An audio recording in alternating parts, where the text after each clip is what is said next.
Hey church, Pastor John here with some announcements. First off, today is the finale of our sermon series, Her. These past few weeks have been amazing, looking at the power, influence, and impact of women in Scripture and hearing stories from different people within our congregation. Today we have a special guest speaker that we can't wait. Her name is Grace Spencer, and she is here from River Community Church in San Jose. She's the pastor of small groups and evangelism. She's an amazing woman of God, an amazing communicator, and you will be certainly blessed.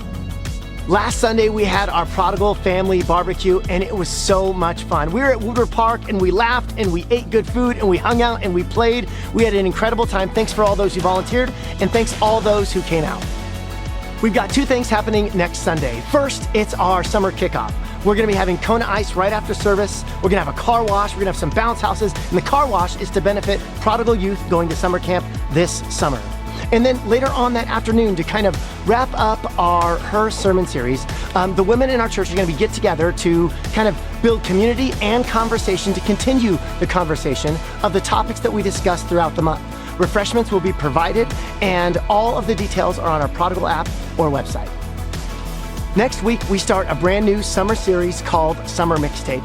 You know, when you were a kid, if you were an 80s child, you would make a mixtape, and it would have like a country song, a pop song, sometimes a Christmas song. It'd just be a random plethora of music. That's what we're gonna be doing all summer long. Each sermon will have a completely different vibe as the next, as we explore the scriptures in a variety of ways this summer. Our PC Kids Camp is coming up July 10th through the 13th. It's gonna be right here at Bullard from 9 a.m. to 12, and it is 4 days of high impact, high energy, fun, games, learning, growing. It's gonna be incredible. It'll be the highlight of your kids' summer. Check out this short highlight video from last year for more information. So sign up online today for our kids camp. It's gonna be incredible. Prices go up as we get closer. You can register today at prodigalchurchfresno.com. If you'd like to give to Prodigal Church, there are a few ways you can do so. You can use the giving boxes on your way out, use the giving kiosks in the foyer, or give online at Prodigal Church Fresno. Thank you so much for your consistent generosity to Prodigal Church. Thank you so much for joining us for the finale of our Her sermon series. Have a great Sunday, church.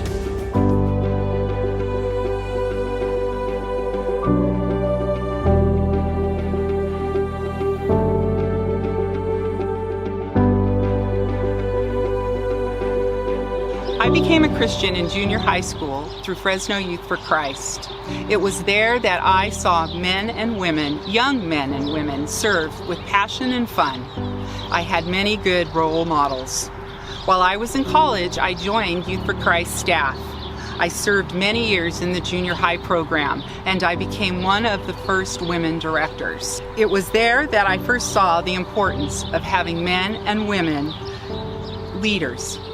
Good leaders. I got married, became a teacher, and had children. After my second child, I took a leave of absence from teaching. I began serving in many children's ministry areas in my church. A children's pastor position came up in the church, and people began asking me if I ever considered the position. No was my answer. I had not. More people continued to ask me, and I then realized that this was a calling from God, and I felt called to that position. My husband and I decided that we would take the position as an interim for 1 year. During the process, I had to share my testimony and qualifications for the position. The group I presented to were all men. When I left the meeting and stepped out of the room, there was a man standing nearby, and I said, "Whew, I'm glad that's over." And he said to me, "This is a conservative church, and they are not going to take to a woman's pastor." I was blindsided. When I saw the 3 women who were supporting me to put me into this position, they said they weren't surprised either. And when I went home and told my husband, he was not surprised either. I went ahead and took the position anyway. When I talked to my father-in-law about the position, I told him, there's just one man who disagrees with me being a woman in pastor position. My father-in-law's remarks to me were, "Oh, Annette, I am sure that there is more than one man." As I started working now, a little less naive about the situation, I decided I was going to be respectful to those who might not agree with me being a woman pastor. I was tested a lot by individuals during that time, but I continued to focus and believe that God had called me here. Here's an example of the testing. In my first 2 years, and even a little longer than that, there was a staff member who constantly pressured me to preach. That was not in my job description, nor was it anything I felt I wanted to do. I politely or with humor would decline the challenge. Finally, 11 years later, I decided I would preach. And after I did that, many people came to me and said, "We would love to hear you again." Even the men who were not in agreement with me being a part of the pastoral staff. Here's my conclusion. I ended up serving for 25 years as a pastor through being kind to those who disagreed with my role. Working hard, being passionate, consistent, and respectful, I was able to demonstrate that a woman can lead. I was able to create new programs and take on new challenges that I never thought I could when I had finished. I believe I was seen as part of the staff more than the woman pastor. I think that both men and women should be leaders in the church. I believe that is a model that is appropriate for today to help us keep our focus on bringing others to Jesus. I do my hair talk, check my nails. Baby, how you feeling? Baby, how you feeling?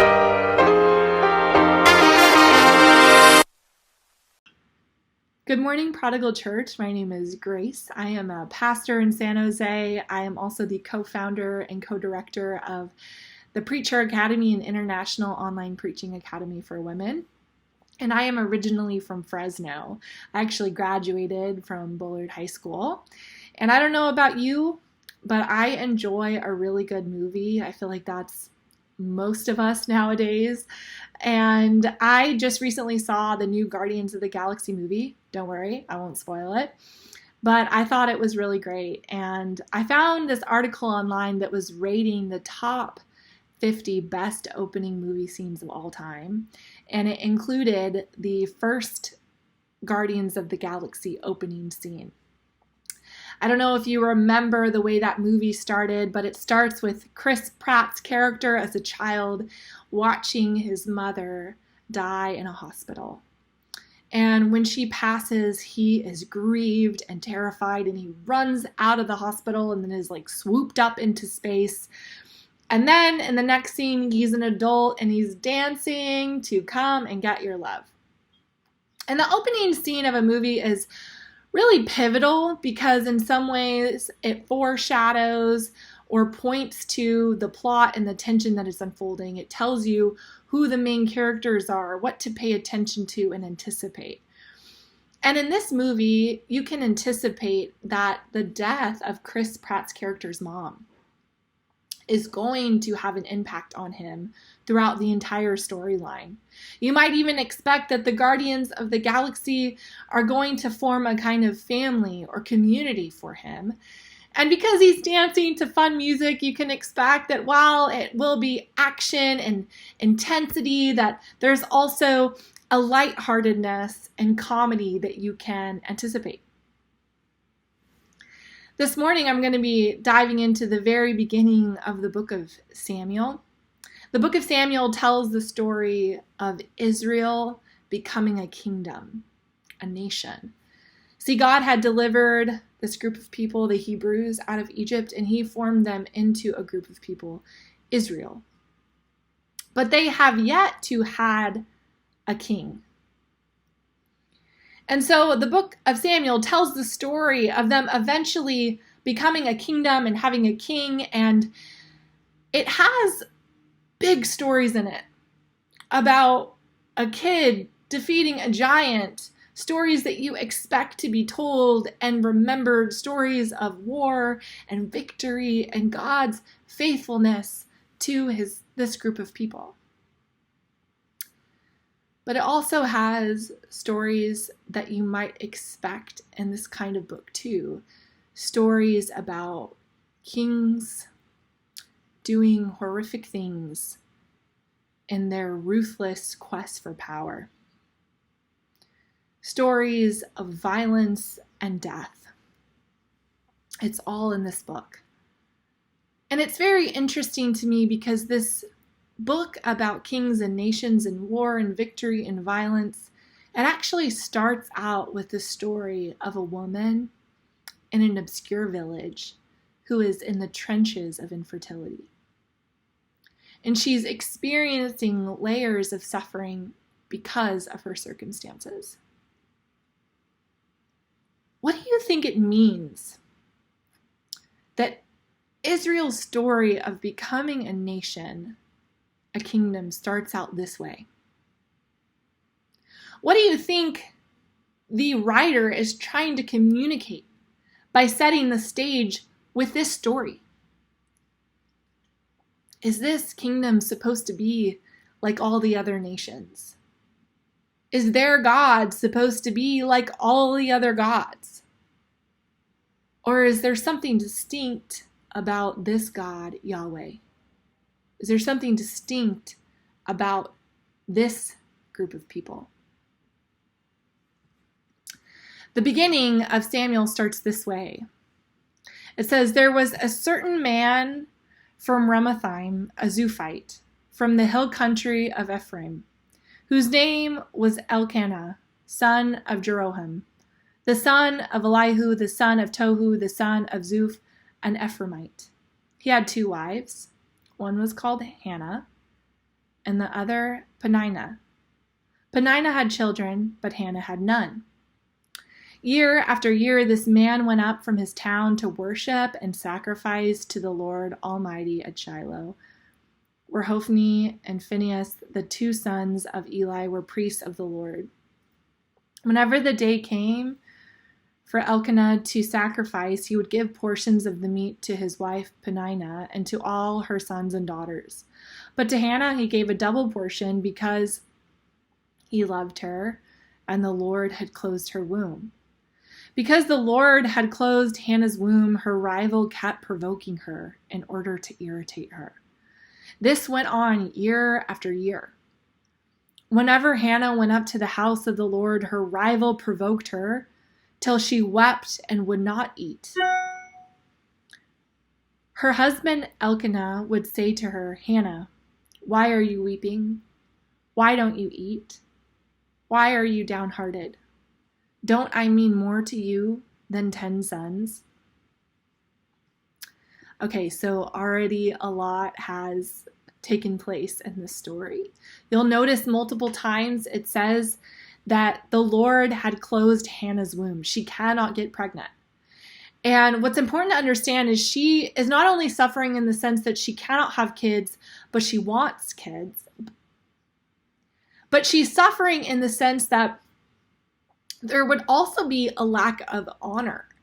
Contempt was piled on women who could not have children, and this was an honor-shame context.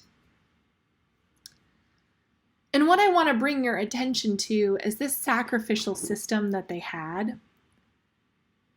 Their worship, going to the temple, should actually bring them closer to God and a sense of wholeness, right relationship with God and each other. But instead of helping, the way that this is functioning for Hannah, the worship of God is actually reinforcing the pain and inequality that is taking place in these relationships. The sacrificial system right now is not bringing them closer to God, to wholeness. And so her husband approaches her because she is weeping and she will not eat. She is so anguished. And he says, "Why are you weeping? Why won't you eat? Why are you downhearted? Don't I mean more to you than 10 sons?" Doesn't it seem like he's kind of missing the point? Like his response, while he's aware that something is going on, his response majorly misses the mark. I mean, it's a little egocentric. He doesn't say, "Hannah, you mean more to me than 10 sons. He says, don't I mean more to you than 10 sons? Which is probably more a reflection of his own insecurity. So the story goes on. It says, once they had finished eating and drinking in Shiloh, Hannah stood up. Now Eli the priest was sitting on his chair by the doorpost of the Lord's house. In her deep anguish, Hannah prayed to the Lord, weeping bitterly. And she made a vow, saying, Lord Almighty, if you will only look on your servant's misery and remember me, and not forget your servant, but give her a son, then I will give him to the Lord for all the days of my life, and no razor will ever be used on his head. So, this might sound a little bit like a vending machine kind of prayer. Hannah's like, okay, God, if you give me this, I'll give you this, right? But it's more like Hannah is making a vow with God. It's more like a word that we often use in the Christian tradition, covenant, like a special relationship. Hannah says, if you give me a son, I will set him apart in service to you. So as she kept praying, in verse 12 it says, Eli observed her mouth. Hannah was praying in her heart, and her lips were moving, but her voice was not heard. Eli thought she was drunk and said to her, how long are you going to stay drunk? Put away your wine. Okay. Again, this response falls so short, really misses the mark. If anyone should understand Hannah's pain and suffering, her heartfelt devotion to God, it should be the priest. It should be Eli. But it seems like no one around her understands what she's experiencing. Have you ever felt like that? Like you're navigating something really heavy, and people around you, they have good intentions. They want to help, but they just don't seem to get it. Or maybe you feel like the people around you are just unaware and don't seem to care. Now, in the text, it's notable to me that it says she was praying in her heart, because in Hebrew, the language that this was originally written in, the heart is more than just like mushy-gushy feelings. The heart was the seat of your mind, your will, and your emotions. It's where your desires flowed from. It dictated the decisions that you would make based on your desires. Your whole life flowed from the heart. So in the Christian tradition, when we say love the Lord your God with all your heart, it's like with everything, your will, your mind, your desires, your decisions. Hannah pours out her heart to God. She weeps bitterly, and she makes a vow. In verse 15, she responds to the priest and she says, not so, my lord. I am a woman who is deeply troubled. I have not been drinking wine or beer. I was pouring out my soul to the Lord. Do not take your servant for a wicked woman. I have been praying here out of my great anguish and grief. Eli answered, go in peace, and may the God of Israel grant you what you have asked of him. She said, may your servant find favor in your eyes. Then she went her way and ate something, and her face was no longer downcast.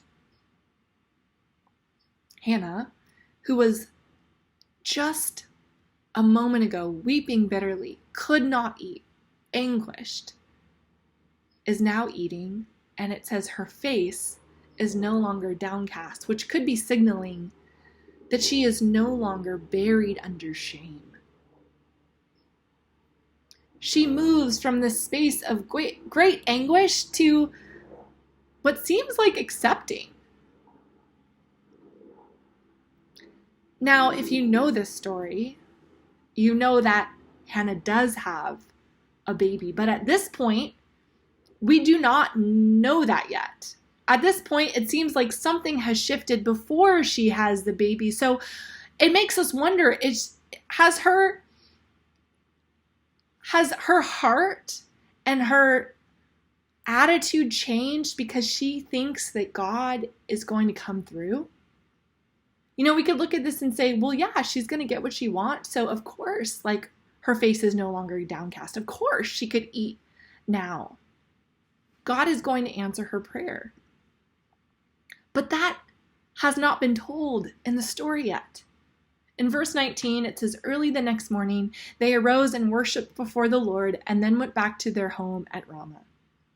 Elkanah made love to his wife Hannah, and the Lord remembered her. So in the course of time, Hannah became pregnant and gave birth to a son. She named him Samuel, saying, because I asked the Lord for him. It's pretty remarkable that this woman who was suffering, layers of suffering, could not have a child, now gives birth to a son. But the story gets even more remarkable. In verse 21, it says, when her husband Elkanah went up with all his family to offer the annual sacrifice to the Lord and to fulfill his vow, Hannah did not go. She said to her husband, after the boy is weaned, I will take him and present him before the Lord, and he will live there always. So not only does Hannah have a son, but now she is going to give him up. She is going to stay faithful to the vow that she made with God. Now, I've never had a child. I've been a child, and I have nieces and nephews, and they are awesome, and I love them, and I'm attached to them, and I could not imagine giving them up. So I can't imagine what it would be like for her to give up her son in service to the Lord. Not only is that a great loss to her as his mother, who is wanted, so desperately wanted, a child, but also in this culture and context, that was a loss of security. Because if her husband had died before she was able to have another child, that would put her at great risk. But she does give him up, and her son Samuel becomes a prophet and anoints the king of Israel.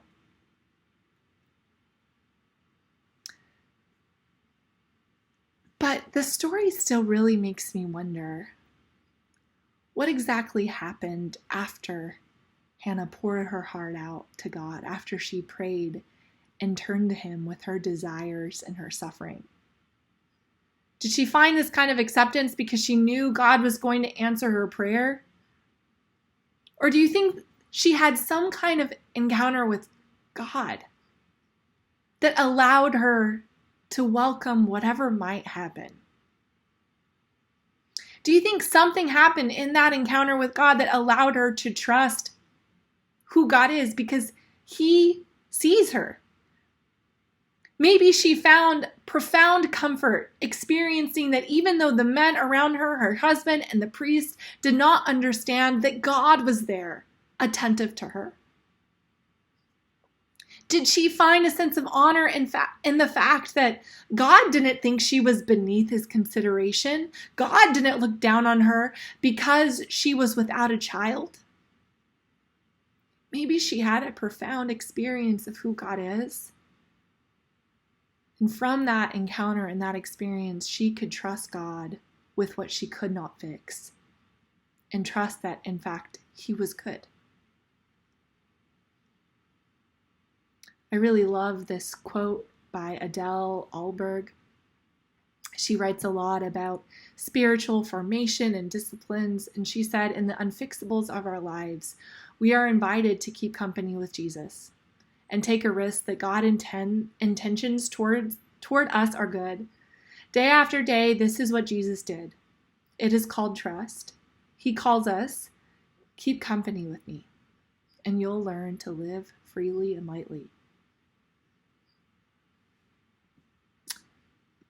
I was reflecting recently on the life of Tim Keller. Tim Keller was a very well-known and loved pastor, church planner, and author in the United States. And he just recently passed away from cancer. And I remember after his diagnosis, I read an article in which he was processing what it has been like to face his imminent death. And he acknowledged that in some way he felt like he had been slipping unconsciously into the idea that God lived for him, rather than Tim living for God. And that unconsciously he was buying into this idea that life was supposed to go well for him. And he said to embrace God's greatness, to say, "Thy will be done," was painful at first, and then perhaps counterintuitively, profoundly liberating. You know, sometimes when we take our deepest desires, our deepest fears, all of our trust, and we bring them into contact with God, there are times when we experience a kind of peace and joy and freedom and love that is really beyond explanation. The fact that Hannah gives Samuel away, I think, really answers this question. Her anguish wasn't resolved because she got what she prayed for and asked for and really wanted. I think she discovered something that she really wanted in God. There was something that happened in that encounter with God that brought her comfort and honor, being known and seen, freedom and relief. That is what is available to us in the life of faith. And really, when we look at Hannah's life and her response in this story, there's a kind of paradox unfolding. Not only in the fact that the people around her, the priest, who you would expect would recognize her heart and her suffering, but in the larger story of the book of Samuel, of Israel becoming a nation, Hannah's story, a story of a woman weeping, pouring out her heart, trusting God with her deepest desire. It stands in contrast to the men later on in the story who grasp and fight and hold too tightly to the power that God entrusted them with. See, God entrusted Hannah with a son, and she gave him over to the Lord. It's almost like in the retelling of this story, the author of the book of Samuel is inviting you into this tension, this drama that leaves you wondering, what kind of God is this? What kind of God takes up an interest with a woman who is suffering, not only sees her and understands her, but does something about it? What kind of God can relieve some of her burden, can restore her honor without even changing her circumstances? What kind of God uses a woman that people in her world would have considered insignificant? God uses this woman for his plans and his purposes. What kind of God? But then it's almost like the author and the way the story is set up also leaves you wondering, who do you want to be in response to this God? Do you want God to live for you? Do you need a big story? Are you expecting and buying in to the idea that life is supposed to go well for you? That's where the meaning and purpose is, that you know what's best and you should go after it? Or do you want to be like Hannah? Do you want to trust God with your story? Do you want to live for this God? Do you want to trust him with your deepest desires and pour out your heart even when life doesn't go well for you? Who are you in response to this God.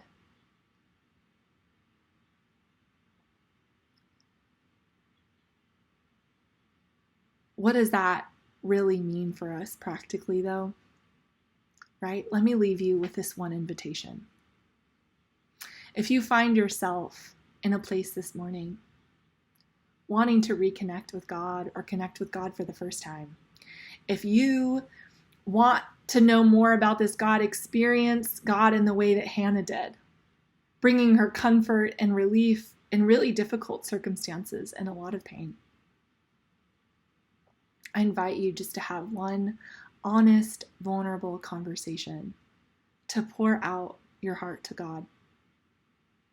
That could look like going into a quiet space, pretending like God's there and sharing what's really on your heart. If you're angry, if you're disappointed, if you're afraid. And letting God see you and comfort you. Let me say a prayer for us. God, thank you for the faith that we see in the life of Hannah. That in the story being told, we can remember and learn more about who you are. That you see us, even when people around us don't see our suffering, even when the world doesn't see us, God, you see. And you meet us, leading us into deeper freedom. So God, that I ask that you would come and speak to us in a way that only you can. I pray these things in your name. Amen.